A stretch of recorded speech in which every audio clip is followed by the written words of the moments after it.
Excellent. And then Well, John, the floor is yours. thank you. Well, I get, yeah, it's, well, high noon to everybody. I will call the CROG Transportation Committee meeting for Monday, July 2026 to order. First order of business is the roll call. That's done electronically. So we will move on to adoption of the minutes of our meeting held on June 22, 2026, and I'd entertain a motion to so do. Patrice Carson, so moved. There a second? Larry Burrell, second. Are there any additions, corrections, deletions? Hearing none, seeing none, all in favor, please say aye. Aye. Aye. Aye. Opposed? Abstentions. Again, for abstentions, please your name and your community. Dave Norris from the town of Southington. Thank you. Frank Any other- Delaripa, Hartford. Thank you. Any others? Tom Modzelewski, Town of Ellington. Any others? All right, thank you all. The minutes are adopted as distributed, and I will now go back to item number 2, which is public forum. Is there anyone from the public that wishes to address the committee at this time? Don't see any hands. Anyone in the building? Going once? Going twice? 3 times. All right, we'll move on to item 4, which is staff reports. And we'll start off with Roger and 60 seconds for safety, please. All right, thank you, John. So we do have a Safety Action Plan Vision Zero webpage on our CROG webpage, and that includes a lot of safety resources as well as a recently approved Safety Action Plan. And I know a lot of towns and cities also have their own safety action plan that they've been developing or have safety committees or a specific safety project that they're highlighting. So we just want to invite, if you would like a link on our Safety Action Plan Vision Zero webpage, which you see there on the screen, the image, let me know, or Anna Kamahar, she's also been helping intently on the Safety Action Plan work. Let us know and we'll add a link to your town's page. And then also I have another item on the next screen. We have a kind of a unique opportunity for Connecticut. Connecticut DOT is hosting on behalf of AASHTO, the AASHTO Safety Summit and Peer Exchange meeting. This is in Hartford, September 28th to 30th. This is the annual meeting. I believe last year it was being held in New Orleans. So it is open to all to attend. I think the cost is like $780 registration for the 3 days. The Monday, Tuesday, and half a day Wednesday would include lunch and refreshments and evening reception event on Monday. So I just wanted to, the registration link is there, and I attached an agenda, as you can kind of see topics in the document that was posted with the agenda items. So that's all I have for 60 seconds for safety. Thank you, sir. And any questions or comments? All right, we'll move on to the next item, Roger, which is yourself again. Right. Thank you, John. So we discussed this in detail, more detail at the subcommittee, but basically we're looking, we want to continue the focus with Vision Zero, our vision toward our Vision Zero goal, and our work on the task force. We had set up a Vision Zero task force. That work has been completed with the completion of our safety action plan. So in order to do that, we had some suggestions for kind of revising, making some relatively some changes to our subcommittee framework that's in the memo. And basically at the subcommittee, they gave us a green light to kind of flesh this out in just a little more detail and then present it for a more rigorous approval at the September meeting. We don't have a August meeting. So I think I'll leave it at that. Kara, if you have anything else to add, well, that's pretty much where we're at with that, right? Nope, I think that's correct. So Okay. we'll have more to come with an action for the full committee in September. Thank you. Thanks, John.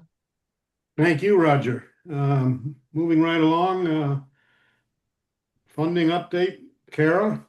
Yep. So Elizabeth is on vacation, so I did just want to share with everyone um, this flyer that she'd put together. It was included in the mailing about current open funding opportunities.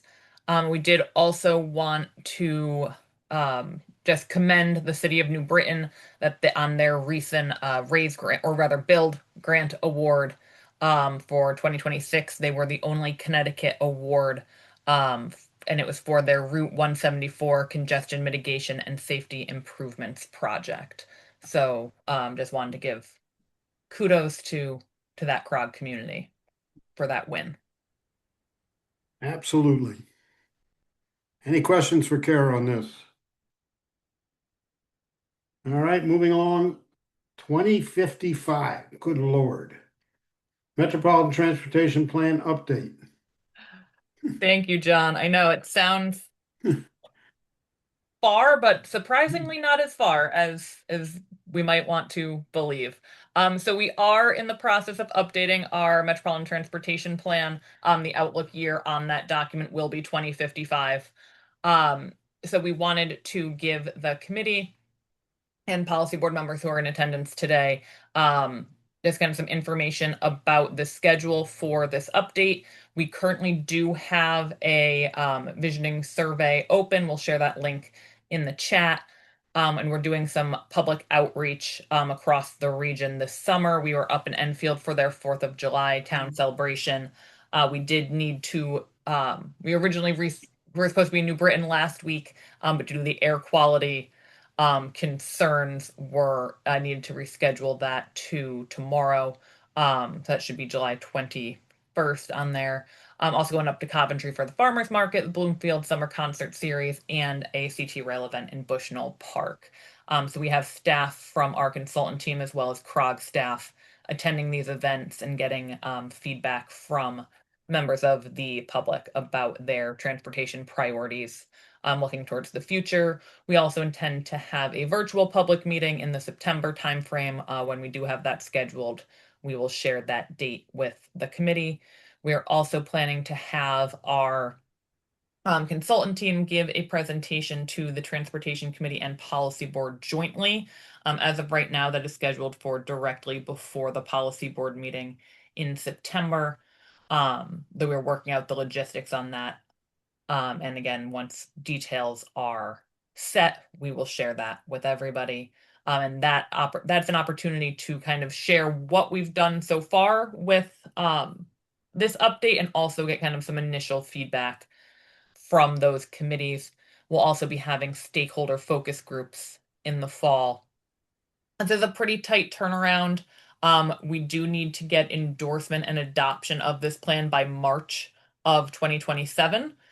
So we do plan to have the draft for review out in February, which again sounds far away, but we'll be here before we know it. So again, we'll be keeping this group up to date as this effort continues, but wanted to give kind of an outline of the schedule looking ahead. Thank you, Kara. One question, the Joint Transportation Committee Policy Board presentations, do you see that as hybrid or is that gonna have to be in person? No, we intend to have it with a virtual option. We were just discussing with the consultant last week that I know that the policy board meeting in September is slated to be hybrid. So we're figuring out the logistics on where we would do the in-person portion if our boardroom would handle that, or if we might want to move it to a different day that week and have it fully virtual. Because we do recognize that it's easier for folks to participate oftentimes when they don't have to physically come in. So at a minimum hybrid. Okay, thank you. Any questions for Kara? All right, Satoria, the Lotsop quarterly report. Thank you, John, and good afternoon, everybody. I'll start us off.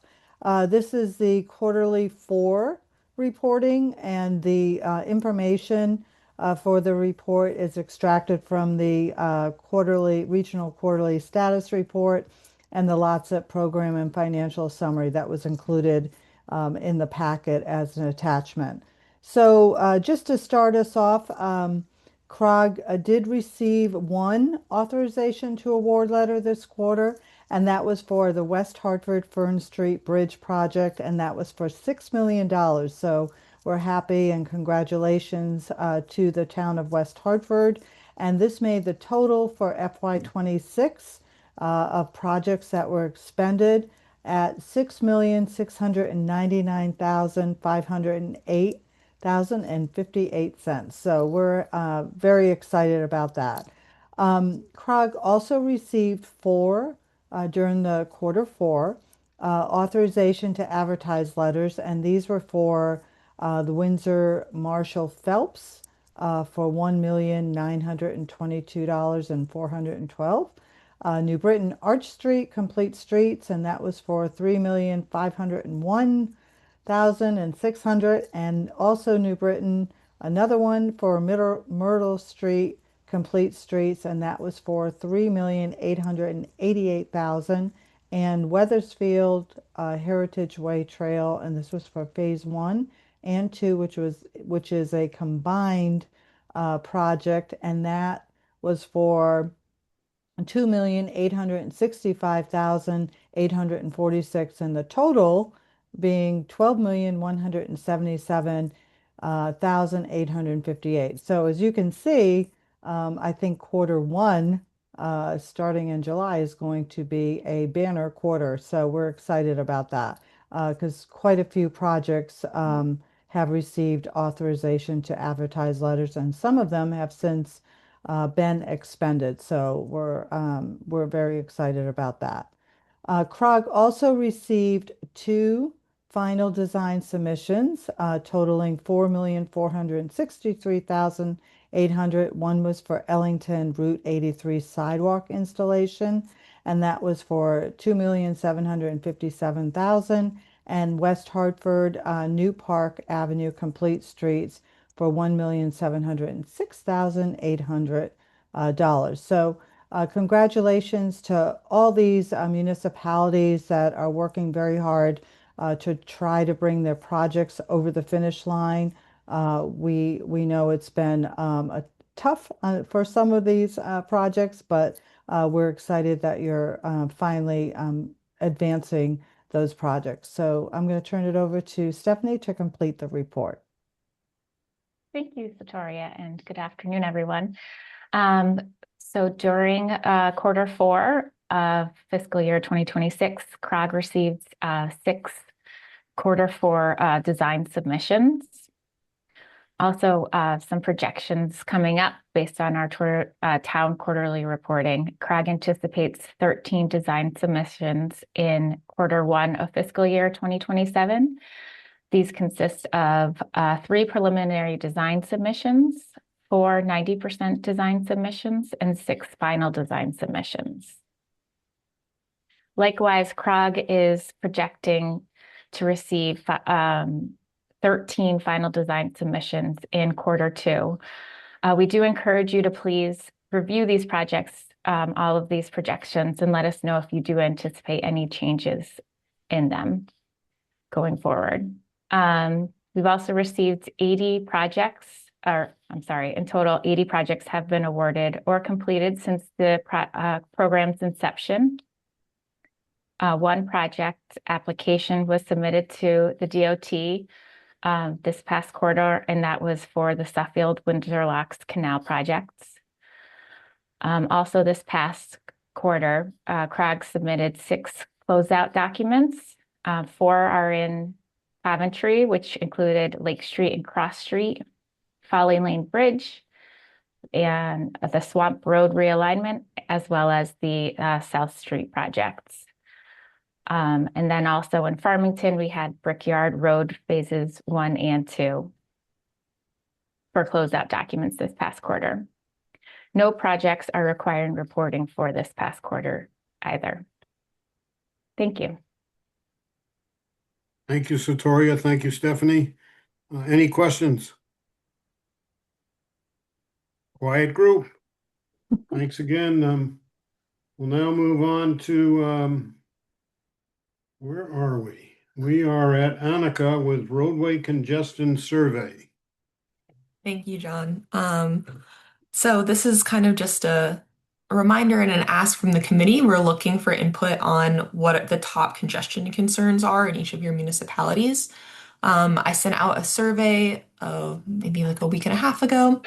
I've already gotten 12 responses, so thank you to everyone who's already filled that out.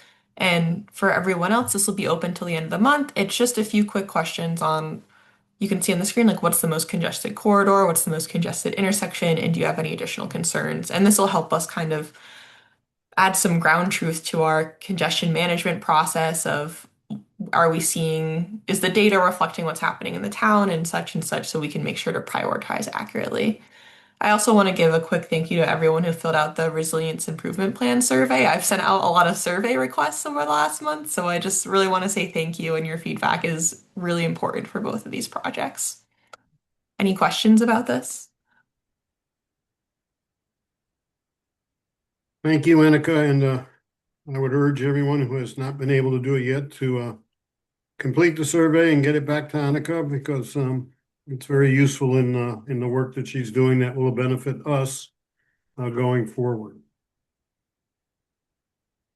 Well, Roger is back up again for the Connecticut Strategic Highway Safety Plan, 2026 Safety Workshop.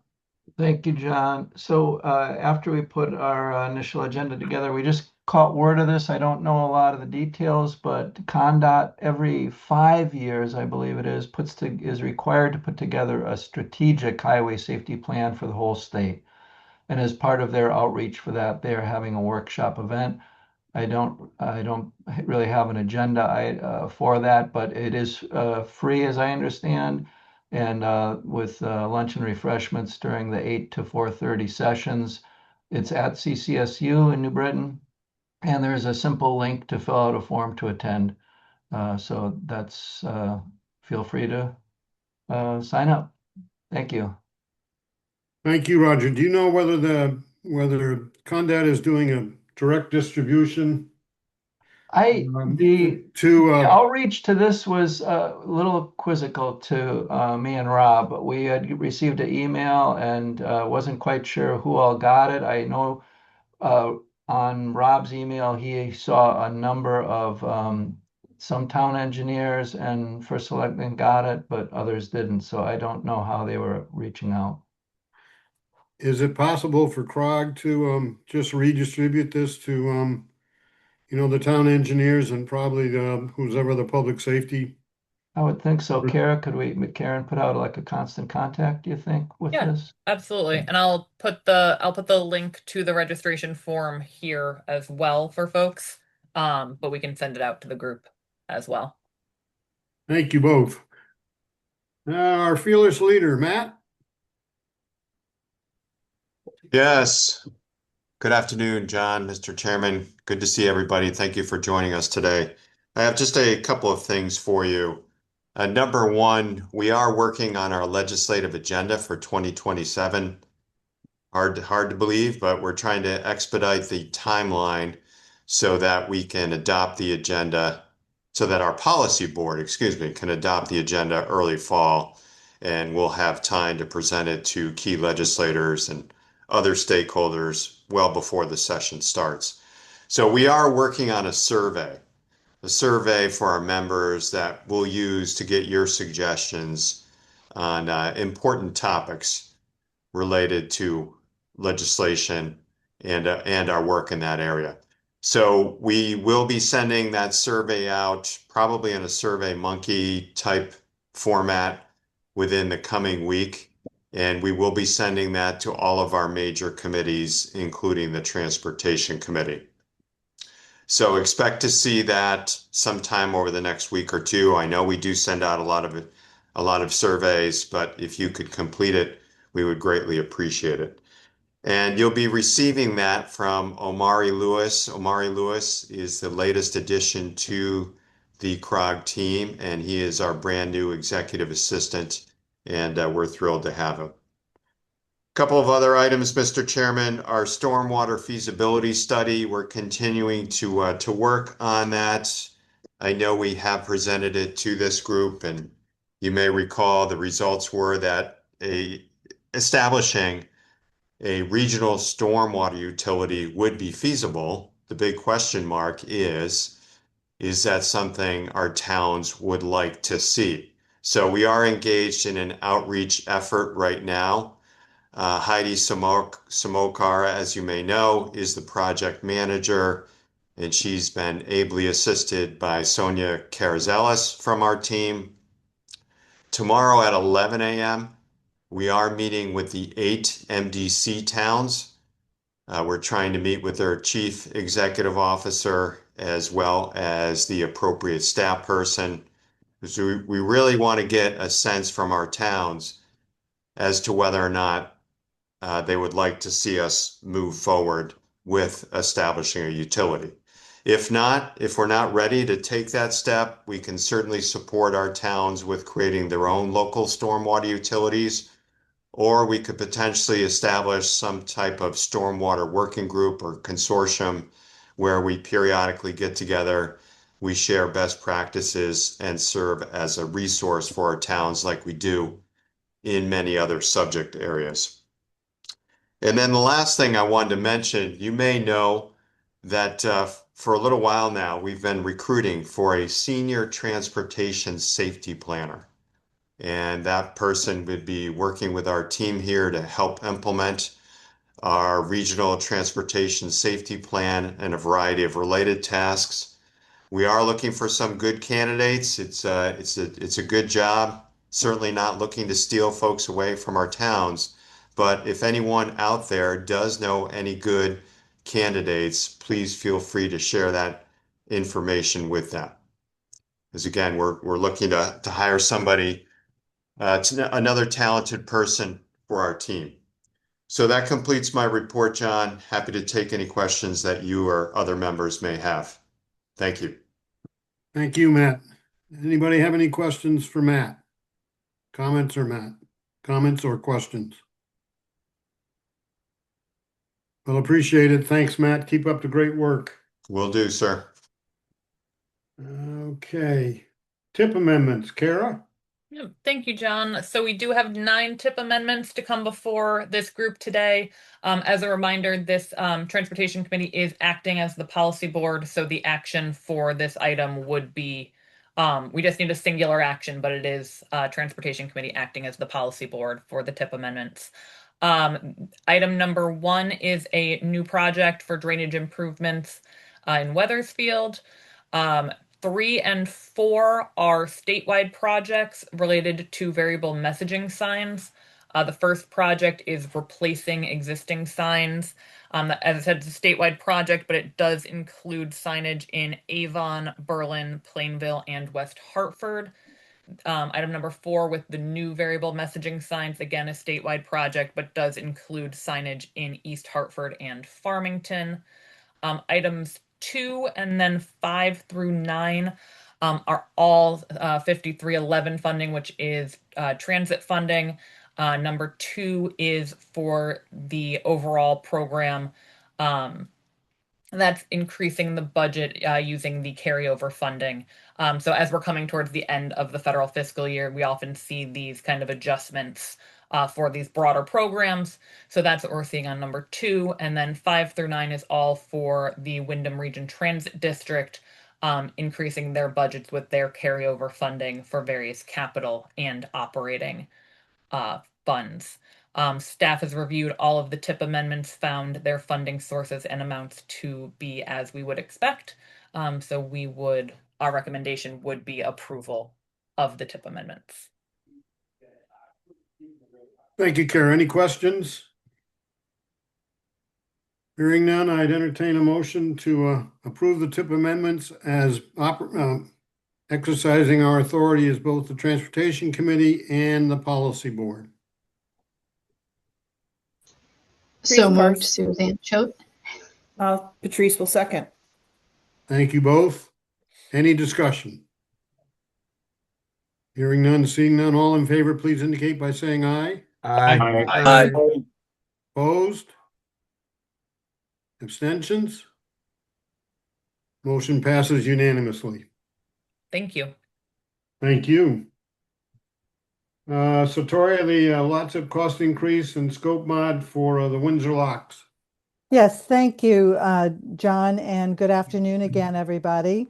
So this is the memo was included in your packet, and we discussed it at the subcommittee, and it was recommended for approval. This is a scope modification and also a funding increase request from Windsor Locks, and this is for the downtown State Route 159 Complete Streets project.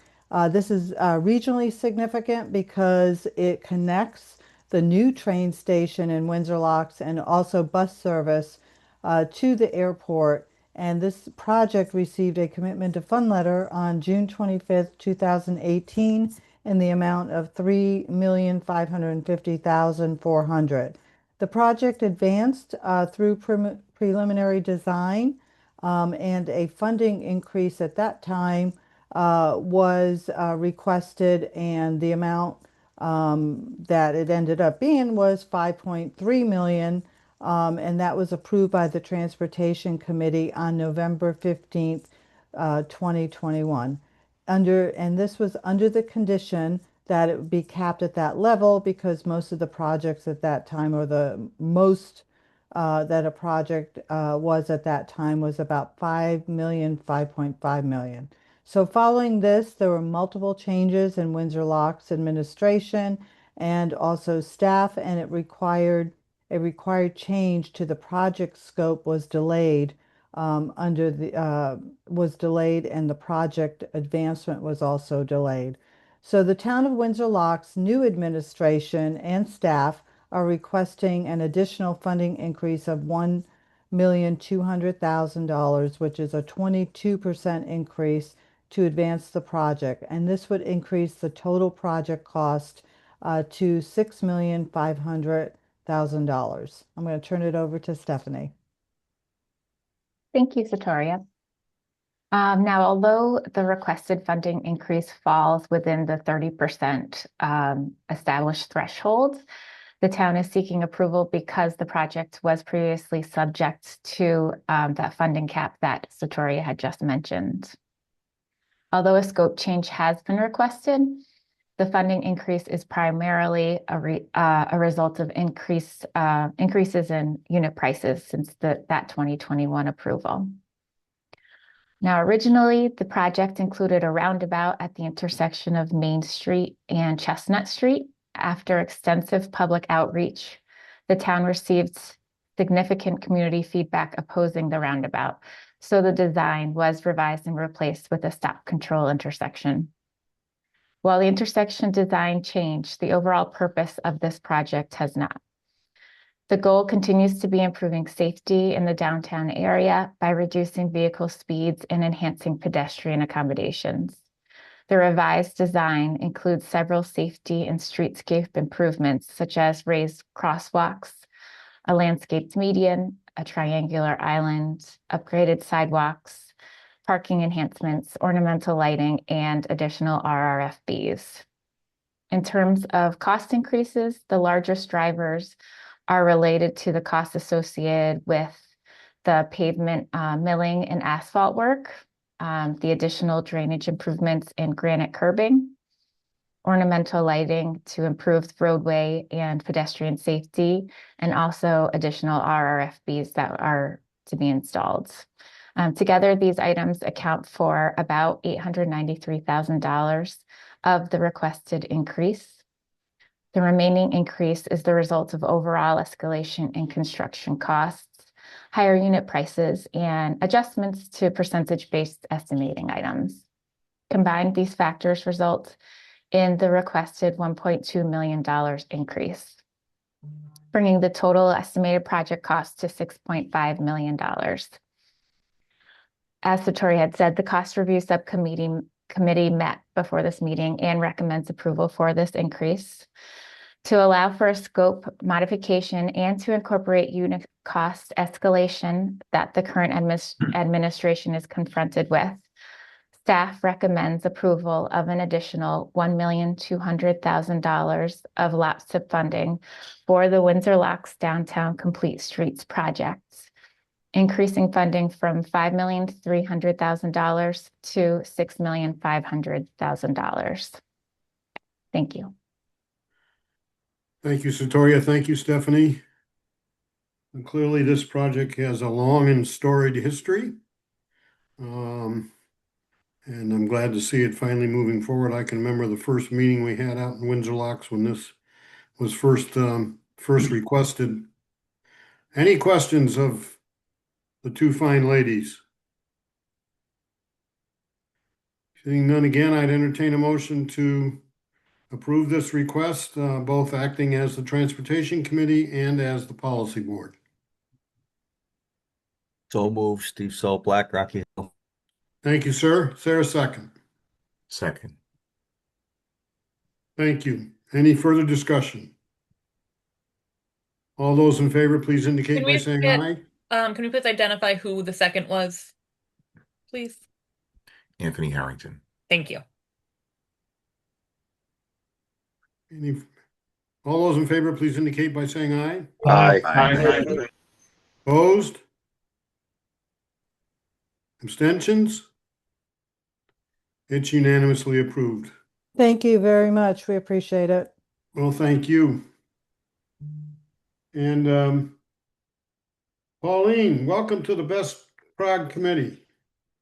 And talk to us about the resolution on outdoor recreation legacy partnership program grant application. That's a mouthful. Yes, it is. And unfortunately, Riverfront Recapture approached us about a potential grant application. And since then, in discussions with Deep, because we've discovered that the majority of the land has to be owned by municipality or the state, and the majority of the land that Riverfront Recapture wants to use in this grant application is owned by Riverfront Recapture, so it's not eligible. So we are requesting to table this item for now, and maybe forever. Well, that's a shame. Maybe we should see if we can get the requirements changed so that eligible not-for-profits such as Riverfront Recapture could also be eligible. Yep. Since they own, as long as they own the property. Yeah. So. Thank you, Pauline. Any other business for the good of the committee? Happy summer, John. I make a motion to approve adjournment. Motion to adjourn is in order. Is there a second? Second, Suzanne. Thank you all. All in favor? Aye. Aye. Thank you, staff, for all your marvelous work, and best wishes to everyone to enjoy the rest of the summer. Thank you all. Thank Take you, care. everyone. Yeah. Thank you.